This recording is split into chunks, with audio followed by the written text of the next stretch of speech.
자, 여러분 안녕하십니까. 제58회 한가위 포럼 시작하도록 하겠습니다. 자, 먼저 회장님의 환영사가 있겠습니다. 그래서 감사드리고 또 우리 그 조세현 교수님 잠깐 소개해드리면은 대한민국 브랜드 협회의 이제 이사장님이시면서 한국계의 교수님 역임을 하고 계시는데요. 브랜드 협회가 한 10년 됐습니다. 네. 대한민국은 브랜드다. 그래서 대한민국의 브랜드를 높이기 위해서 중소기업의 어떤 브랜드를 높이기 위한 활동으로 열심히 신념을 갖고 일하시는 프로필은 너무나 많아서 그렇고 제가 이 조세현 교수님을 한마디로 표현을 좀 하자면 열혈남아. 결정이 남다르다. 한번 강의를 들어보시면 알 거고요. 오늘은 이제 브랜드에 관련된 이야기를 많이 해주실 것 같습니다. 조세현 교수님의 살아가는 인생의 ESG 경영에 대해서 제가 좀 존경을 하고 존중을 해서 이 자리에 모셨습니다. 오늘 한번 강의 한번 잘 동참해 주시고 함께 호흡했으면 좋겠습니다. 예. 안녕하세요. 오늘 인사드리는 조세현입니다. 제가 오늘 준비한 제목은 결국엔 살아남는 브랜드 경영의 힘이라는 것입니다. 그러면 브랜드 경영을 이 말을 거꾸로 브랜드 경영이라는 것이 뭔지는 모르겠지만 그걸 안 하면 못 살아남는다는 것이냐라고 저한테 물으신다면 그렇다는 겁니다. 그렇다는 겁니다. 답은 그렇다는 겁니다. 그러면 브랜드 경영에 반대되는 말은 무엇이겠습니까? 원가 중심의 경영, 기존의 손익 중심의 경영, 재무적 이익을 중심으로 한 경영, 그런 식으로 생각하면 못 살아남는다는 겁니다. 너는 참 말이 이상하다라고 생각하시는 분들이 지금 개중에 계실 줄로 압니다. 아니, 기업이 영리를 목적으로 업을 세운 것이 기업인데 그러면은 영리를 하지 말라는 얘기냐? 아니죠. 기업은 당연히 영리를 추구를 해야 되고 기업의 목적 중에 최대한의 이익입니다. 대충의 이익을 따지는 것이 기업이 아닙니다. 그래서 최대한의 이익을 가져오려고 여러분들하고 지금 한림은 계속 최대한의 이익을 위해서 전진해 나가고 있는 것이죠. 단 제가 드리는 말씀은 무슨 말씀이냐면 이 영리적인 이익은 과연 어디서 오는 것이냐라는 거에 근본적인 물음에 대한 질문입니다. 경영학적으로 말씀을 드린다면 영리적인 이익을 재무적인 이익이라고 말씀을 드리는 것이고요. 이 재무적인 이익은 비재무적인 우리의 철학에서 온다라는 것이 브랜드 경영에서 주장하는 겁니다. 그러면 그게 어떻게 오는지를 말씀을 드리겠습니다. 이건 제 이력인데요.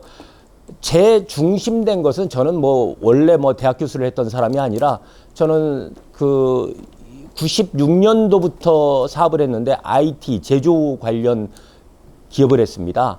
운이 잘 맞아서 98년도를 잘 기억하실 겁니다만 그때 김대중 정부 들어서면서 벤처기업 육성에 대한 특별법의 혜택을 가장 많이 받은 사람입니다.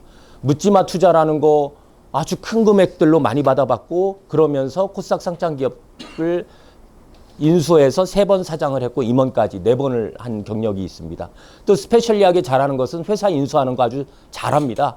제가 M&A가 주 전공입니다. 그래서 기업의 지배구조를 보면 이 기업이 앞으로 어떻게 흘러가겠구나 아니면 지배구조를 어떻게 바꿔야 되겠구나 라는 것을 누구보다 좀 잘 아는 사람이다 라는 겁니다. 그런데 대학에 이상하게 인연이 돼서 한 12년 전서부터 시간 강사 겸임 교수 하다가 지금 단국대는 전임으로 와서 한 3년 반 전서부터 일을 하고 있습니다. 작년에 SPC 계열사의 노동자 사망 소식 아마 들어보셨을 겁니다. 이 영상을 잠깐만 좀 보고 가시면 어떨까 싶습니다. SPC에 대한 불매운동에도 포켓몬빵을 사려는 줄은 여전히 길게 늘어섰습니다. 하지만 오픈과 동시에 품절되던 이전과 비교하면 분위기는 사뭇 달라졌습니다. 이렇게 20-30명이 된 게 딱 2주 정도밖에 안 됩니다. 10월 초에도 평일에도 다 오픈을 해서 다 판매 종료가 되었었고 오후에도 팔고 있습니다. 대학가에는 연일 SPC 계열사의 노동자 사망 사고를 비난하는 대자보가 붙고 있습니다. 공장에서 일하는 사람들에게 이렇게 인간적이지 않은 대우를 한 기업에게 돈을 주고 싶지 않다는 생각이 들어가지고 이런 움직임은 당장 가맹점의 매출 감소로 이어졌습니다.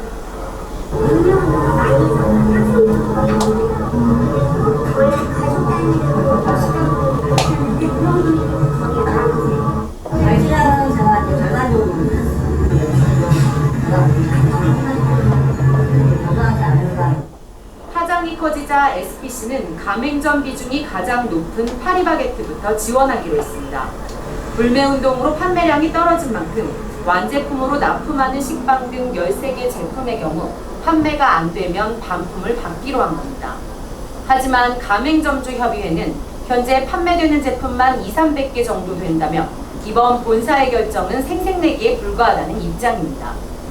또 파리바게뜨와 던킨을 제외하면 대부분 브랜드는 가맹점 협의회조차 없는 상황이어서 실질적 피해 보상으로 이어질 수 있을지 미지수입니다. KBS 뉴스 조정입니다. 그 SPC 사태에 왜 국민들이 저 분노했겠습니까? 수익은 수천억을 법니다. 그런데 노동자들이 어떤 환경에서 일하는지를 전혀 살피지 않았다라는 것입니다.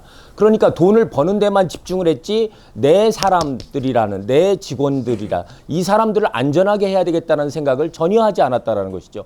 저런 생각들은 국민들의 지탄을 받는 세상이다라는 겁니다. 지금은 KBS 뉴스를 봤지만 저것이 여러분들이 가지고 계신 방송 기능, 메신저 기능, 페이스북, 인스타그램, 카카오톡 얼마나 많이 회자됐겠습니까? 국민들한테 저 SPC라는 것은 더 이상 브랜드가 아닙니다. 브랜드가 아니다라는 얘기는 상징이 아니다라는 얘기입니다. 저기 가서 굳이 빵을 더 이상 사 먹고 싶지 않다라는 거죠. 명성이 떨어지면 더 빵을 사 먹고 싶지 않다, 소비를 하고 싶지 않다, 그렇게 돌아간다는 겁니다. 저러한 사례가 작년에만 있었던 것은 아닙니다. 정신을 못 차린 기업이 2022년이니까 딱 10년 전, 작년 기점으로 딱 10년 전에 정신을 못 차린 회사가 또 하나 있었습니다. 근데 정신을 한 번 기업이 못 차리면 괜찮은데 정신 못 차린 짓을 10년 동안 계속해 왔습니다. 결국은 회사를 헐값에 매각하고 또 그 회사하고 법정 다툼 하고 있고, 홍 회장이라는 양반인데 남양유업이라고 잘 아시죠? 지 외손녀는 마약쟁이가 되어 있고 아주 총체적 난국입니다. 외손녀 이름이 그런데 저렇게 정신 못 차려서 결국은 나이가 80됐습니다. 평생을 일군 기업이 불명예는 당연한 것이고요. 저 사람에게 비난의 속에 이제 저 세상 가야 되는 사람한테 최고의 비난의 화살을 지금 쏘고 있습니다. 그 남양유업의 흑역사 잠깐만 보시도록 하겠습니다. 남양이 남양했다. 딱 봐도 말이 안 되는 건데 주가 조작이나 이런 쪽으로 더 연관이 되어 있는 것 같아서 한 번 더 도덕성의 의심이. 코로나는 건강과 관련된 이슈잖아요. 더 악질이라고 생각해요. 소비자들의 마음을 울리기에는 너무 늦지 않았을까. 남양이 남양했다. 이번 남양 사태를 두고 누리꾼들이 내린 정의입니다. 2013년부터 시작된 남양의 흑역사를 살펴볼까요? 영업사원의 대리점주 갑질, 사내 성차별 논란, 창업주 외손녀의 마약 투약 혐의, 그리고 경쟁사 비방 의혹까지. 이번엔 과장 마케팅 문제로 남양이 또 시끄러워졌습니다. 불가리스를 먹으면 코로나 바이러스 억제 효과가 있다고 알린 건데요. 결국 이 과장된 마케팅은 식품표시광고법 위반 판정을 받았고 남양유업 세종공장은 2개월 영업정지 처분을 받게 됐습니다. 이번 사태로 소비자들의 마음은 완전히 남양을 떠난 것 같은데요. 그런데 SNS에서는 오히려 남양유업의 상품을 극찬한다고요? 남양 광고인가 싶은 이 게시물. 거기다가 이번엔 남양 제품인지를 알려주는 어플리케이션까지 생겼습니다. 이 어플을 이용해 상품 바코드를 찍으면 남양 상품인지를 알려주는 건데요. 이 시국에 이 사람들 전부 남양유업 팬 아니야? 싶겠지만 사실 이건 모두 불매를 위한 행동입니다. 이것은 남양 제품이니 사지 말라는 메시지를 남양유업으로부터의 법적 분쟁을 피하면서 유머까지 챙겨 전달하는 방법이라고 합니다. 소비자들은 이번 불가리스 사태로 인해 불매운동을 다시 한번 적극적으로 나설 모양새입니다. 교묘하게 그 로고를 갈아서 판매하는 제품들이 있더라고요. 그래서 그런 것들을 인터넷에서 캡처해놓고 좀 마트에서 그냥 그것들을 제끼는 방식으로. 코로나는 건강과 관련된 이슈잖아요. 더 악질이라고 생각해요. 소비자들의 마음을 돌리기에는 제 생각에는 너무 늦지 않았을까. 딱 봐도 말이 안 되는 건데 주가 조작이나 이런 쪽으로 더 연관이 되어 있는 것 같아서 좀 한 번 더 도덕성의 의심이. 대용품 많기 때문에 앞으로 쭉 구매를 해볼 생각입니다. 그렇다면 남양유업은 소비자들의 마음을 돌릴 수 있을까요? 기업이 한번 부정적인 이미지가 고착이 되면 그거를 해소하기가 쉽지가 않은데 남양 유업 같은 경우에는 그런 이미지를 해소할 수 있는 그러한 활동을 하는 게 아니라 이미지를 추가하는 그러한 식의 이제 문제가 계속적으로 이렇게 축적이 된 것 같아요. 이 그러한 소비자가 코로나에 대해서 건강을 염려하는데 부정직한 방법으로 그 건강에 대한 염려를 오히려 그냥 배반했다 이렇게 저는 생각이 듭니다. 회장님이 비용 위주적인 경영을 하시는 게 아닐까. 소비자들도 바뀌고 그랬는데 거기에 못 따라가시는 것 같아요.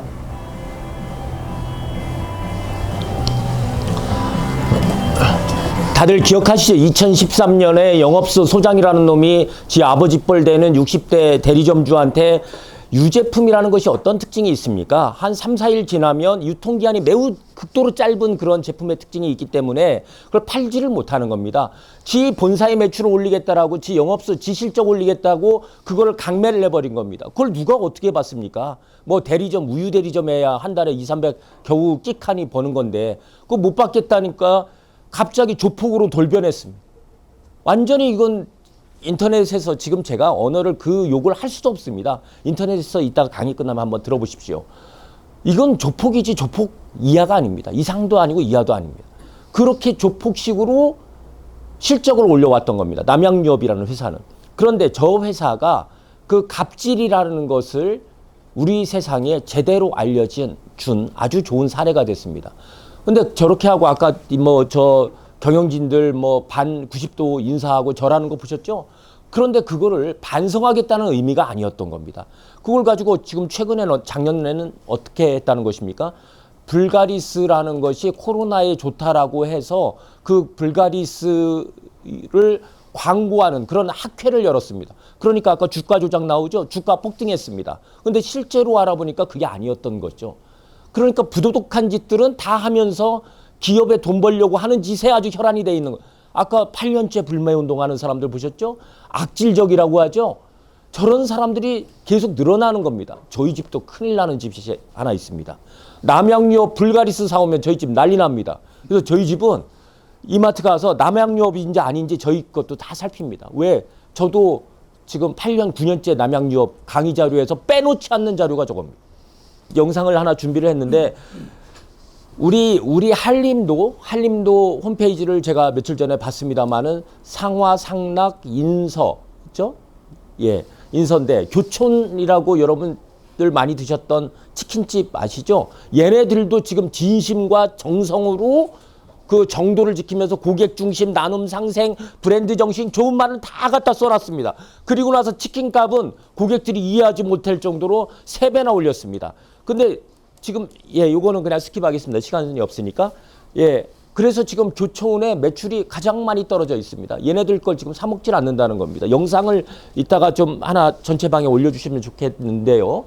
그 아마 교촌 거 이러니까 BHC 사례를 오늘 가져왔는지 모르겠지만 BHC는 이따가 나올 ESG 경영 또 사회에 환원하는 경영 우리 한림처럼 그런 것들에 훨씬 더 열을 올리고 있습니다. 뭐가 지금 고객들한테 인정받는 포인트인지를 지금 전혀 모르고 있는 겁니다. 그러니까 아까 제가 서두에 말씀드린 원가 경영, 손익 경영, 지들 이익만 올리려고 하는 경영, 기업의 브랜드 이미지는 생각하지 않는 경영, 이것이 지금 기업을 망치고 있다는 것을 전혀 모르고 있는 겁니다. 그러니까 밥충이들이다라고 저는 생각을 하는 겁니다. 지금까지 지금 돈은 어떻게 벌었냐? 어쩌다 버는 겁니다. 어쩌다가. 철저한 그 철학이 바탕이 돼서 기업을 하는 것이 아니고 기업이라는 말뜻이 뭐겠습니까? 업을 일으키는 거죠. 업을 일으키는 것은 누구를 위한 업을 일으키는 거예요? 고객이 당연히 중심에 있어야 되는 거죠. 고객을 위한 업을 일으키는 거죠. 우리 지금 이 자리에 임직원분들 계시지만 임직원분들을 또 뭐라고 합니까? 내부 고객이라고 하잖아요. 내부 고객들을 어떻게 하면 잘 살 수 있는지 그게 상하상락 인서에 지금 나타나 있는 거 아닙니까? 한 가지 제가 회장님 좀 이런 말씀이 송구스럽지만 조금 아쉬운 거는 저 말이 되게 좋은 말입니다. 되게 좋은 말인데 저걸 제가 조금 바꿔와 봤습니다. 홈페이지서부터 고객을 저건 내부로 지금 하는 얘기고요. 상하상락 인서는 외부로 고객한테 하는 얘기를 우리가 설계하는 모든 것들이 더욱더 평화롭고 더욱더 고객들에게 즐거운 공간이 되기를 바라는 사람들, 한림건축 뭐 이런 식으로 좀 바꾸면 아침부터 불났나요? 예. 예. 바꾸면 더 좋을 것 같다라는 생각을 제가 해보면서 왔습니다. 그래서 이 세 사례에서 보셨지만 우리가 명성을, 우리 개개인들도 지금 명성을 쌓기 위해서 개별 행동들을 조심하고 하는 것들이 얼마나 많습니까? 이거 리피테이션을 쌓는데 20년 걸린다는 겁니다. 인정을 쉽게 안 하죠. 저 사람 좀 더 지켜봐야 돼, 지켜봐야 돼. 그러지 않습니까? 기업들도 그렇습니다. 기업들도 20년 걸립니다. 왜냐하면 손익이 금방 안 나거든요. 사업해 보신 분들은 금방 아시잖아요. 3년 차에도 이익 안 나죠. 한 5년 차에 이익 나면 그것도 대단하다라는 거죠, 요즘에. 그런데 평판이 무너지는 거 5분이면 된다. 왜? 여러분들의 방송 기능을 다 가지고 있기 때문에. 그래서 이 환경이 달라진 것을 이 모바일 환경에서 다 개별 방송국이구나 라는 것을 기업인들이 알아야 되는 거예요. 임직원분들이 아셔야 되는 겁니다. 그러려면 어떻게 해야 되는 거죠? 저게 상관상납 인서가 고객을 위해서 우리가 고객을 평화롭게 하고 있는지, 고객을 즐겁게 하고 있는지, 우리가 하는 일에서부터 한번 생각을 해요. 내가 하는 일이 고객을 진짜로 평화롭게 하는 거야? 화합하게 하는 거야? 이 공간에서 고객은 즐거울까? 이 설계한 공간에서? 그게 지금 중심이 돼야 되는 것이죠. 그래서 지금 뭐 하는 학자들이 이렇게 얘기합니다. 기업의 가장 강력한 자산이 신뢰다라는 겁니다. 리피테이션이라는 겁니다. 신뢰는 우리가 도덕적인 행동을 통해서 구축한다라는데 이게 바로 요즘 말하는 ESG입니다. 또 오늘 선택, 우리가 한림이 어떤 선택을 하는지가, 한림은 오늘 훌륭한 선택을 하신 거죠. 제가 역대 5년간 강의한 사람 중에서는 제일 못한 줄을 압니다만 이런 한가회라는 포럼을 통해서 아침에 깜짝 놀랐습니다. 오면서도 깜짝 놀랐습니다. 이렇게 많은 분들이 꽉 차서 강의를 듣는다? 이게 기업의 미래를 밝게 하는 거죠. 사람의 관상을 보는 거, 그게 어려운 일이 아닙니다. 사람 하는 행동, 눈빛, 예의, 매너, 이거 보면 그 사람의 미래가 점쳐지잖아요. 기업도 역시 마찬가지죠. 기업의 미래 금방 보이는 거죠. 와서 이 열기 보면 금방 하는 것입니다. 제가 제일 존경하는 경영자 중에 스타벅스의 하워드 슐츠라는 사람을 제가 제일 존경합니다. 여기 1층에도 있죠. 이 사람이 몇 년 전에, 한 10년 전에 어떤 일이 있었냐면 미국에서 흑인 둘이 미국의 어느 매장에 이렇게 돈이 없어서 그냥 가서 쉬려고 여름에 앉아 있었습니다. 그런데 아시죠?